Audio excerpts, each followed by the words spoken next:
Okay, so you've got this new album out. This is of Brine and Angel's Beaks. Sorry, this is there will be a purchasing link for this album just below this video. Okay. We'll talk about that in a minute. I mean, my first question to you is a rather obvious one. Exactly who are you? Who is the band? How did you come to be, so to speak? Yeah, so the band has existed in some form or another since 2015. I met with the kind of co-founder, who's a guitarist called Galen Stapley. We met whilst we were both studying music in Brighton, Uh-huh. and we started hanging out, realized that we had a lot of similar interests when it came to the music we were listening to, the kind of things we wanted to play. And then we just started writing music, had a lot of failures in terms of like unsuccessful attempts to write music together. But over time, we kind of really honed into what we wanted to do and then met the right kind of band members who were interested in the same areas. And over time, kind of just honed into a particular direction. Okay. Um, and those kind of things obviously become apparent, but it takes a lot of time to make sure that you're not doing it for like people pleasing reasons and that you're doing it for like pleasing yourself kind of reasons. Yeah, yeah. Because when you're in because we're in Brighton, it's quite a busy art scene. You Right. don't want to be doing things just because of what's popular in the area or anything. You want to kind of stick true to the reasons why you connected in the first place, you know? So, Sure. but yeah, that's kind of like where it started. No, I mean, we all hate pigeonholes, so to speak. But if you had to somehow put a label on your music, which is an awful thing to do, but how would you define the sound you make? Yeah, I don't worry. I'm quite rehearsed at this one, to be honest with you. Like I always think about it.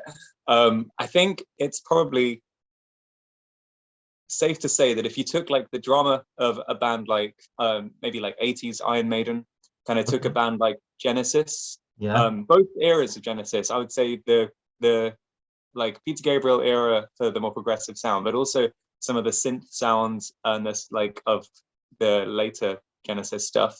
And then maybe I guess with just like kind of like a Yes energy and some more modern progressive bands, that kind of energy.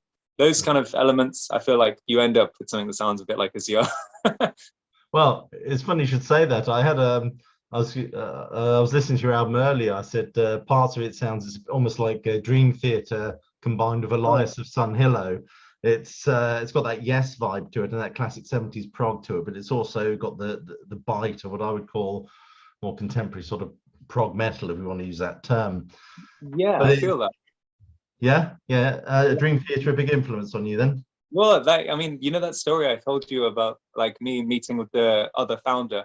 The reason that we both first started talking to each other is because I was carrying at the time I was wearing a Dream Theater satchel, like a satchel bag, Okay. and Gavin came up to me and was said, "Hey, I love Dream Theater." Like, All so I was right. like, "Okay, let's hang out." So it really was. Yeah, that is an instrumental band in terms of us meeting up. Obviously, we don't focus too hard on any particular influence now, but that was certainly something which we bonded over at the Yeah, time. I was going to pick your brains about your influences a bit later, but one question I Yeah. have to ask you is um, your music seems very almost what I would call fantasy themed prog. Right. Is fantasy fiction or narratives a specific interest at all? Yeah, hugely. This is again something like when we started. I mean, I've always been like the main lyricist. Uh-huh. But I mean, me and Galen particularly, we are just huge consumers of fantasy, whether it be in books or other like medium. But over time, I started to really like fixate on like the storytelling aspect of the songs. Like I say, I love bands like Iron Maiden, where like it's like a history book or like a story or something. Yeah. And then obviously bands like Genesis, some of the things they were singing about in the 70s are just entire like fictional stories which are unique to Genesis. Return of the And Giant Hogweed is my favorite. yeah, exactly. So like I think I was always obsessed with that kind of stuff, and eventually the beginnings of like a mythos of our own kind of started to form in my mind, where I was like, I would quite like to, not always, but sometimes be singing about like a fantasy world that kind of existed just for us, so that it wasn't like we were singing about a book that already existed or someone else's story, but rather um, having our own stories because they were kind of, you could use them as like a vehicle for like the emotions and the music that you wanted to put across. Sure. So yeah, we got particularly caught up in fantasy, especially over the last few years. Some of the songs are particularly about a world that we have for ourselves, and some songs are just, you know, standalone. But yeah, I mean, I've literally written a novel now based on some of the Azure like fantasy. It's not out yet or anything, but it's finished. So Right. it is, yeah, hugely important to us. Fantasy is like a very inspiring thing to write about because there's no limits in terms of what you might face in real life songwriting scenarios. There's only so much you can write about emotionally in the confines of like an ordinary life.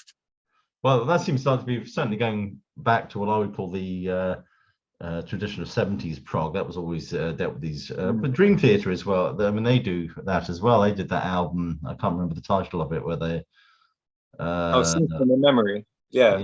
Something like that. Anyway, but this album, we talk about creating fantasy worlds. I saw the artwork of this album. I actually thought, well, it's kind of like reminds me a little bit of Roger Dean in a way. Yeah, that's wonderful. And this does look and sound suspiciously like a concept album, which is probably the idea. I mean, what is the idea behind this album? Its wonderful title of Brine and Angel's Beaks. Is there a narrative to it? There's two things I can say. So basically, some of the songs have a narrative. As you'll notice, there's a track called Amiotoko Part 1, and then there's another track called Amiotoko Part 2. Yeah. Now those songs are completely linked. That is just part of a story. Some of the other songs, such as the title track, and you know, like that's a good example. It's all part of the same world, but it doesn't technically read from start to finish as a concept album. That is something that we are in the works of right now. Okay. But that's a secret knowledge that I've given you. But yeah, so that there is a lot of conceptual stuff going on, but there are standalone tracks, for example, songs like The Jellyfish, Outrun God. But yeah, so but the thing is, because we, like I said to you before, because we slowly have been leaning more and more into the fantasy aspect, this album, of Brine and Angel Beaks, we really wanted to kind of begin to introduce that feeling of immersion into a world without it being like a full commitment, if that makes sense. I wanted people to still be able to just listen to some standalone songs and be like, that's a nice song, if they like it, without having to feel like they know the entire story, if that makes sense. But it is definitely, it's pushing in that direction without being a fully committed concept album. So this fantasy novel you've written or writing, will that be published on your website, or will you perhaps get an album out of that? I think the aim is the book is to do with those songs, the Amiotoko 1 and 2. That's what the book is to do with. We would be looking to put it out ourselves in terms of like, we will be able to sell it somewhere where people who like the music can also just immediately reach in and grab the book as well. Okay, that's the plan. And yeah, it's kind of one of those things where having a book is nice, but to have it intrinsically involved with the music is, you know, it feels quite special because it's something that like feels important. So having all this music and this nice artwork which has been made, it just feels like it goes quite hand in hand. And like you say, it's kind of reminiscent of the 70s stuff where you feel like you see this gorgeous vinyl, like a Yes album cover, and you're just like, I want to be in that world. I want to listen to the music and look at the picture, you know. So I mean, it's an attractive feeling to try and recreate. So I'm glad that's coming across. Absolutely. I mean, talking about this artwork, who is the artist and how do they get involved with this project? So the artist is a friend of mine called Sophie Steinmore, and she had done the paintings for. So there's another album called Wish for Spring, which is the one that is before this one. And that's like a river dragon. There's a song on that album called River Dragon. That's the first painting that she did for Azure. And I was so happy with how that one looked when she finished the painting for Wish for Spring, because it just felt so correct in terms of the style, that subsequently for the EP Red Tail, and then for this album, I basically sent her I didn't send her too much information as to what I wanted. I kind of just said, this is the theme. This is kind of the image I want on the front in terms of what the character was. But then I kind of just let her run with it. And then she came back both times with something that I absolutely loved. And I think that's important because I think if I dictated the painting completely, I think it would be terrible because I'm no painter. And she has such a good style for what fits the band in terms of like, it's just such a nice painting. And I'm a big fan. Sorry, is the bird going to be kind of like a motif for the band in a way? The bird, we really like the kind of like the idea of having like a figurehead for a release. So every single time we have an artwork, because the singles are by a different artist and the artwork, but every time we have some artwork that goes with our music, we kind of like to have like a centerpiece kind of like character. So there's a dragon, or there's Red Tail on the Red Tail EP, or there's bird on this one, and then the singles have like characters on them too. And it's kind of like what the theme is for us is we always want to have like a main character on the art. And these things are relevant to like the stories and stuff, but it's not necessarily something that we would bring back again for a different piece of art. Like the bird might not come back visually, but it's in the songs. And that's what the title track is about. That Brine and Angel Speaks is about that bird. Okay. I wonder if you talk a little bit about the track "The Jester That Cheated Death." I've got the title right. "The Jester That Cheated Death." I'm quite interested in that one. What's that one about? I think that's a cool one because there's like a lot of like rebirth kind of themes going on for the whole album, and that's kind of the only song which is just like the straight up being reborn, like in its most imperative sense. You know, it just is literally straight up about being reborn, and it kind of comes from a place of, I mean, it's not a religious song. People have asked us if it's about like a religion kind of thing, and it's not really. It's more about having like personal issues, personal addictions, and like just all sorts of things like that without going into detail. And instead of having this mentality, which a lot of people have, where they just have to reinvent themselves in order to survive, it's kind of about like, in the face of like, there's a cliche where in like the face of some kind of adversity, you just come back stronger, which is obviously that's a cliche, but instead of coming back and reinventing yourself, it's about coming back and adjusting yourself with a kind of positivity that just means that nothing can stop you. And anything that you kind of figured was a hindrance in your life beforehand, you come back and it's almost, you kind of take the positives of your attributes and you don't let the negative side of how you used to be get in the way of appreciating yourself and moving forward. And obviously that one's cool because that one to me is like quite a personal narrative, but it still feels like it fits in with the fantasy world. It feels like it's happening in a fantasy world. It feels like it's more literal in the sense that somebody has been murdered or been left to die or been exiled in some way or another, and they've come back and they've returned to prove to these people that they can't be stopped and they will continue to push further, and they're kind of like rubbing everyone's face in it. So it's a bit silly. I mean, that's hence the title. It's kind of like just making a mockery of things that are supposed to defeat you. I guess that's how to sum it up. It's quite a synth rich album as well. I quite like some of the textures explored in terms of the keyboards. I'm just wondering whether or not things like Rick Wakeman and Vangelis and all those in any way sort of feed into the sound of this band. Yeah, I'm a huge fan of Vangelis and Rick Wakeman. Like, I'm Passed away recently, didn't they? Yeah, that's very sad. I can't believe how recent that was, Vangelis. But there's a lot of different areas which the kind of synthesizer sounds come from, for me at least, because we got like all these 70s influences, and obviously there are some modern influences, like you say, like Dream Theater. But also two other things is that I'm really big into retro kind of games.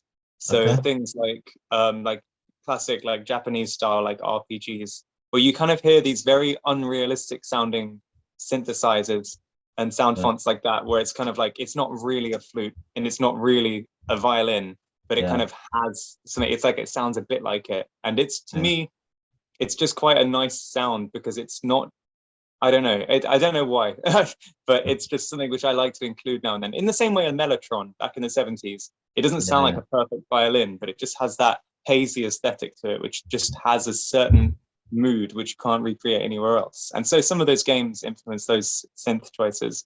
But the one thing is that I'm not a particularly good keyboard player. So since releasing the album, keyboard player Shaz Dudia joined the band, and he's been able to just take all of these sounds and all of these ideas, and we've been playing them live, and it's just created a whole new soundscape, because anything that I've played or written for the album is just so much more violently like in your face when we play it now, because there's someone actually taking care of it and embellishing it. So that just adds a whole new dimension to the synthesizers. I must admit, I love. I'm pretty obsessed with the sound of mellotron. Yes. Those especially the classic prog era, King Crimson. I mean, the mellotron on Court of the Crimson King. That album is just absolutely fantastic. But they were iconic. Yeah. And but they were, tricky instruments. They constantly kept going wrong, and they were quite heavy and weighty and awfully expensive as well. But I believe now King Crimson just samples the sound of the mellotron and sort of uses it like that. But it probably doesn't. It probably annoys the purists maybe. But mellotrons were they have this ethereal sound quality to them. There's just something else. It's just fabulous. Yeah, there's a lot of it feels almost airy, like it feels like the instrument is being played, but just in a chamber of air or something like that. It's very unusual. And it certainly suited that spaced out, trippy 60s thing that was going on. Those Moody Blues records, really. They certainly suited that when everybody was orbiting. I think. The track Jellyfish is another one I was going to ask you about. It seems an odd title for a song. I wonder if you talk a little bit about that number. Yeah, I actually quite like talking about this one, because this song is probably the most human out of all of the other songs on the album. It's not fantasy based. It doesn't even pretend to be. It's about being like a student, I guess. Someone, like when you move quite far away from where you're based and you kind of move out and you're isolated, and obviously when you become independent for the first time when you're young, you turn to like unhealthy coping mechanisms. You kind of have to figure things out. And also it's kind of about especially if you're an arts student or an artist or anything like that, you feel like you've gone out on a whim to be independent and chase something which doesn't actually feel like a particularly sensible thing to pursue. And you kind of just feel a bit swept away in it all. And that kind of song is about, it's kind of, because it has an aesthetic a bit like the Brighton music scene, which the Brighton music scene when I first moved here in 2014 was very like indie pop, very funk pop, and synth pop, that kind of aesthetic. And so that song kind of is meant to take a bit of that, not to caricature it, but just to kind of set the scene as to moving to a city where that's the musical environment you're in, and you have to live there and you have to thrive there, and you have to pretend that your ship isn't sinking even though you have no idea what you're doing. So that's kind of what that song is about. And it's kind of, it's a fun song, but when I think about it and I think about writing it, I do think about the situation it's based on. Right. Why the symbol of the jellyfish though? Is that like kind of a metaphor or something, or?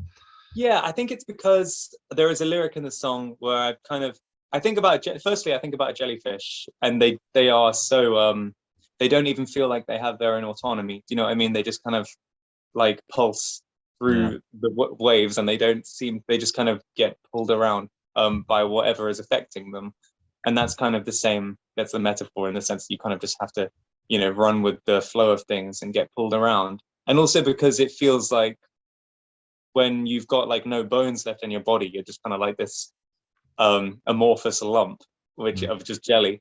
And I think the concept is that when you're living somewhere and you've lost any sense of direction and stuff, you feel like you kind of lost that stability, that structure, and you're like, you feel boneless. You just feel like this jelly. So then that's the kind of imagery that got me through writing the lyrics of that song. It's just feeling like this floating mess. Right. But you did this 20-minute epic. I think, is it Redfill? It's called Red Tail, yes. Red Tail, is it? Sorry, I can't read my own writing. You That's did this okay. 20-minute epic. Is that your kind of Grendel in a way? Is that how did that come about? What's that one about exactly? So that's an interesting one because it's a standalone single. It almost feels like an EP, wasn't it? Yeah, it's an EP, but it's a song. You get the idea. When it's a long song, it's an EP. But it's one story of this character, Red Tail, and it's kind of just like a basic kind of tragedy event where the creature is born to a cave and can predict disaster, and everybody in the village below the mountain that it lives in blames it for the disaster when it's just trying to warn them of the disaster. So that's kind of like a mythology-based narrative, and in the end it turns on them and destroys the city, the town, and ends up almost being the self-fulfilling prophecy of being the disaster that it was trying to warn them of. So that's the story of the track, and I kind of really liked the idea of it having kind of three main sections to it. The first section is the first like upbeat half of the song, where it's kind of just an energetic introduction to this character and the problems that might arise for someone with those abilities. And then this kind of tense mid section, which is suddenly the dynamics are very low, and you kind of are introduced to the concept of these villagers finally going up and taking matters into their own hands to kind of stop this creature, which is an innocent creature at this point. And then the third section, which is completely frantic, where the creature loses its mind and essentially just lays waste to everything below it. And just having that kind of, that it feels like quite a nice arc, like an introduction, a tense thing that causes things to change, and then just the manic aftermath. And having that, I think that it was supposed to be on A Fine and Angel Speaks, because when I started writing some of the other songs for A Fine and Angel Speaks quite early on, back in like 2016, 2017 is when I first started writing some of those songs. And Galen sent me some really cool guitar parts because I was looking for something around a certain tempo and around a certain kind of key signature, stuff like that. And Galen sent me these really nice parts for what ended up being in Red Tail, which just made me realize how long the song could be, and how, not necessarily trying to be long, but just how much could happen and how you could really cram this whole narrative into this piece. And when we've played it live a few times now in full, and that just feels like so rewarding, because for the next 20 minutes, we know exactly what we're going to do. I don't need to talk to an audience or anything like that.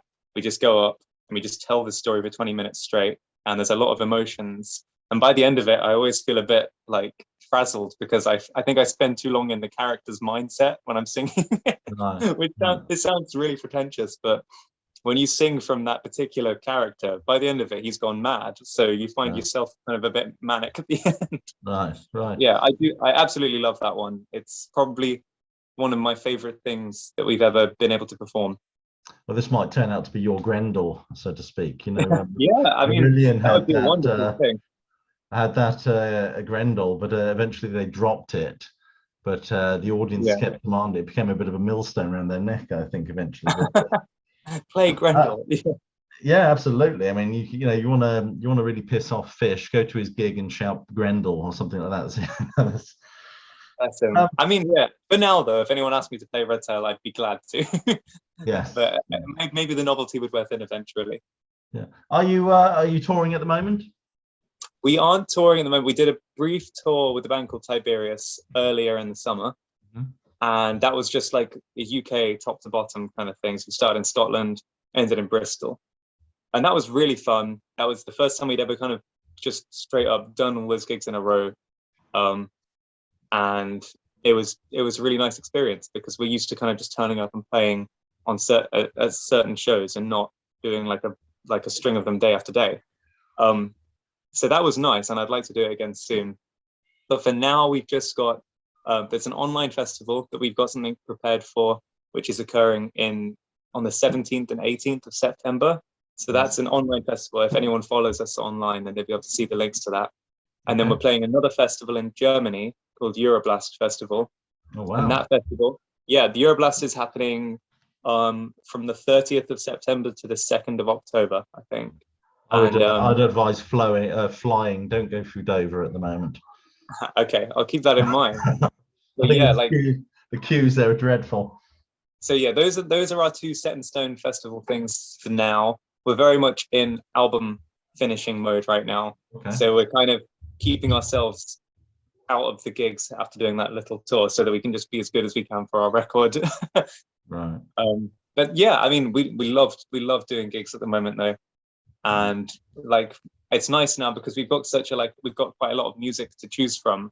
Yeah. When we have gigs to turn up to, we get excited by the possibilities of what we put in the set, you know? So for example, doing the tour that we just did, being able to play both Amiatoko Part 1 and Amiatoko Part 2, we start the set with Part 1, end the set with Part 2.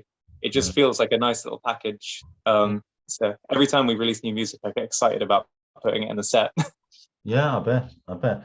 I've got one last question for you, and that is, if you could name one song that you wish you'd written. That's a bugger of a question, isn't it? That's a good question. I've never been asked that one before. Okay, I'm going to try and be really quick about it. It's tough though. I tell you what, one song I really wish that I'd written. This is such a cruel question. Okay. And I'm not saying this for money reasons. I'm just saying this because I absolutely love this song. But I do absolutely wish that I'd written Rhyme of the Ancient Mariner by Iron Maiden. Okay, yeah. And honestly, the musical box, just because what it was and when it came out, is just, it feels quite groundbreaking. Yeah. Like Genesis dropping that in 1971 or whatever. Those are two answers where I'm like, if I drop those two songs, I would be so happy. There's probably many more, but those two are the ones that... I mean, it's a good answer. I mean, if you're thinking purely financially, you could have said, "I wish I'd written something like Merry Christmas, Everybody" by Slade. I'm sure that's a nice learner for them every Christmas. Yeah, definitely. Anyway, so your album of Brine and Angel's Beaks is available to buy now. I'll put a link to your website just underneath this video. I would certainly recommend that people give it a go. Thank you so much for agreeing to do this interview. And thank you so much for having me. Sorry? Thanks so much for having me. Yeah, and enjoy the rest of your day. Thank you so much. Whatever that might look like. Yeah, we'll see. I don't want to get burnt to death, but we'll find out. But yeah, thanks so much for having me. It's lovely to meet you, and I hope you have a good day too. Okay, thank you very much. Bye-bye. Bye.